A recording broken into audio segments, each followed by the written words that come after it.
வரி சட்டம்னா அது ரொம்ப சிக்கலான போர் அடிக்கிற ஒரு விஷயம்னு நாம நினைக்கிறோம் இல்லையா? ஆனா உண்மையில அதுல நிறைய சுவாரஸ்யமான விஷயங்கள் இருக்கு.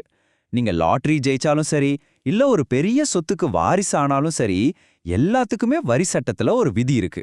வாங்க, இன்னைக்கு நாம அந்த சட்டத்தோட சில இன்ட்ரெஸ்டிங்கான மூளை முடுக்குகளை பத்தி பார்க்கலாம். யோசிச்சு பாருங்களேன், உங்க மாச சம்பளத்துக்கு அதிக வரியா இல்ல நீங்க கிரிப்டோல சம்பாதிச்ச லாபத்துக்கு அதிக வரியா? இந்த மாதிரி கேள்விகள் தான் வரி சட்டத்தோட ஆழத்தை நமக்கு புரிய வைக்கும். ஏன்னா பொதுவான வருமானத்துக்கு ஒரு விதி, இந்த மாதிரி சிறப்பு வருமானங்களுக்கு வேற விதி. வாங்க, இதுக்கான விடைய இந்த பகுதியில நாம தேடலாம். இன்னைக்கு நாம இந்த 5 விஷயங்களை தான் பார்க்க போறோம். முதல்ல, ஒரு தனி நபரா உங்க சொத்துக்கும் உங்களுக்கும் என்னென்ன விதிகள் இருக்குன்னு பார்க்கலாம். அடுத்து, லாட்டரி, கிரிப்டோ மாதிரி திடீர்னு வர்ற வருமானங்களுக்கு என்ன ரூல்ஸ்னு பார்ப்போம். அப்புறம், கம்பெனிகளுக்கான விதிகள், வெளிநாட்டு கம்பெனிகள் இந்தியாவுக்கு வரும்போது என்ன நடக்கும். கடைசியா, மத்தவங்களுக்காக வரி கட்டுற பொறுப்பு யாருக்கு இருக்குங்கிறத பத்தியும் தெரிஞ்சுக்கலாம். சரி, முதல்ல நாம தனிநபர்களுக்கான விதிகளை பத்தி பார்க்கலாம். அதாவது நம்மளோட சொத்துக்களுக்கும் செல்வத்துக்கும் என்னென்ன வரி விதிகள் பொருந்துங்கிறது ரொம்ப முக்கியம். முதல்ல ஒரு முக்கியமான விஷயத்த புரிஞ்சுக்கணும். வரித்துறையை பொறுத்த வரைக்கும் ஒரு சொத்துல இருந்து வர்ற வருமானம் யாருக்கு போகுதுங்கிறது தான் முக்கியம். அந்த சொத்து யார் பேர்ல இருக்குங்கிறத விட பணம் எங்கிருந்து வருது, எங்க போகுதுன்னு தான் அவங்க பாப்பாங்க.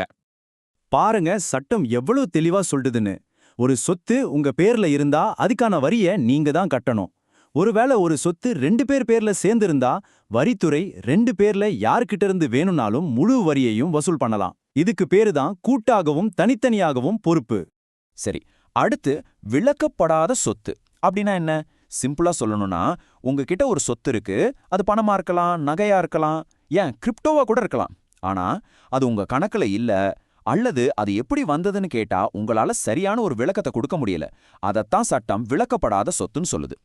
அப்போ ஒரு சொத்து எப்படி வந்ததுன்னு உங்களால விளக்க முடியலன்னா என்ன ஆகும்? ரொம்ப சிம்பிள். அந்த சொத்தோட மதிப்ப அந்த வருஷத்துக்கான உங்க வருமானமா கணக்குல எடுத்துக்கிட்டு அதுக்கு வரி விதிப்பாங்க. இது ரொம்ப நேரடியான ஒரு விதி. சரி, இப்போ ரொம்பவே ஒரு இன்ட்ரெஸ்டிங்கான பகுதிக்கு வந்திருக்கோம். அதிர்ஷ்டத்தால வர்ற வருமானம், புது டெக்னாலஜியால வர்ற வருமானம், இதுக்கெல்லாம் நம்ம வரி சட்டம் என்ன சொல்லுதுன்னு பார்க்கலாம் வாங்க. இங்க பாருங்க, lottery, betting, crypto, online games, இதுலேருந்து வர்ற வருமானத்துக்கெல்லாம் யோசிக்கவே வேணாம், நேரா 30% வரி. ஆனா இன்னொரு பக்கம், இந்தியால கண்டுபிடிச்ச பேட்டன்ட்டுக்கு வர்ற ராயல்டி, கார்பன் கிரெடிட்ஸ், இதுக்கெல்லாம் வெறும் 10% தான். ஏன் இந்த வித்தியாசம்னு அடுத்து பார்க்கலாம். இது சும்மா நாங்க சொல்ற தகவல் இல்ல, இது நேரடியா சட்டத்திலேருந்தே எடுத்தது. இங்க இடது பக்கம் இருக்கிறது சட்டத்துல இருக்கிற அந்த வரி விகித அட்டவணை, வலது பக்கம் ஆன்லைன் கேம்னா என்னன்னு சட்டம் சொல்ற விளக்கம். சோ இது 100% உண்மையான தகவல். இந்த நம்பரை நல்ல ஞாபகம் வச்சுக்கோங்க. 30%. லாட்டரி, ஆன்லைன் கேம்ஸ், கிரிப்டோ இதுக்கெல்லாம் இதுதான் வரி. இது ஒரு ஃபிளாட் ரேட். அதாவது நீங்க எவ்வளவு செலவு பண்ணீங்கன்னா கணக்காட்ட முடியாது. கிரிப்டோவுக்கு மட்டும் நீங்க வாங்கின விலையை கழிச்சுக்கலாம். மத்தபடி வேற எந்த விலக்கும் கிடையாது. ஆனா எல்லாத்துக்கும் 30% கிடையாது.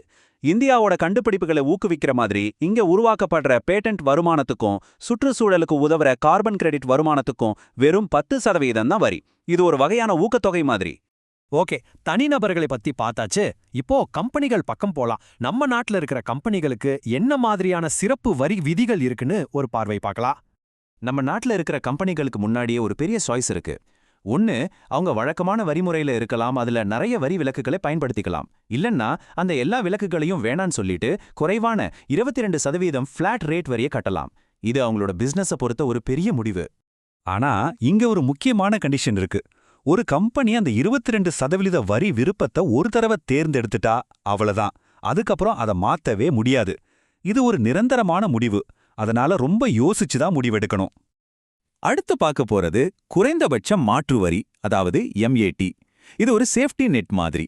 கம்பெனிகள் நிறைய வரி விலக்குகளை பயன்படுத்தி தங்களோட வரிக்குரிய வருமானத்தை ரொம்ப குறைச்சு காட்டினாலும் அவங்க சம்பாதிச்ச லாபத்துல ஒரு குறிப்பிட்ட குறைந்தபட்ச வரியை கண்டிப்பா கட்டியே ஆகணும்னு சொல்றது தான் இந்த MAT.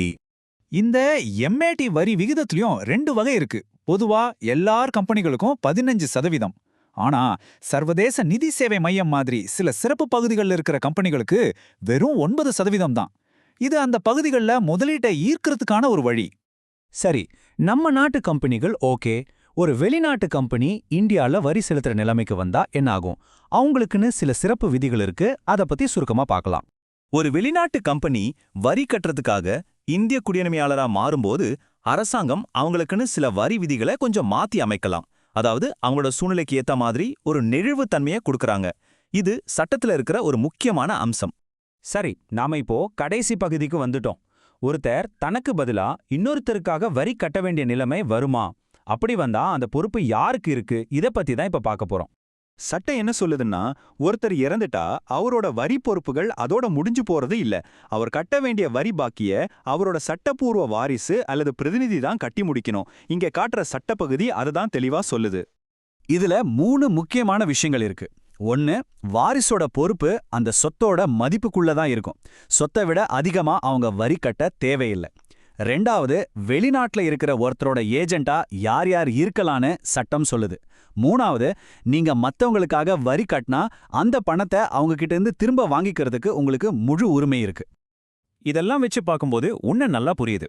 வரி செலுத்துறவர் உயிருடன் இல்லாவிட்டாலும் சரி, இல்ல நாட்டுல இல்லாவிட்டாலும் சரி, வரிய வசூல் பண்றதுக்கு வரி சட்டத்துல ஒரு தெளிவான பொறுப்புச் சங்கிலி இருக்கு. வரி ஏய்ப்புக்கு வழியே இல்ல.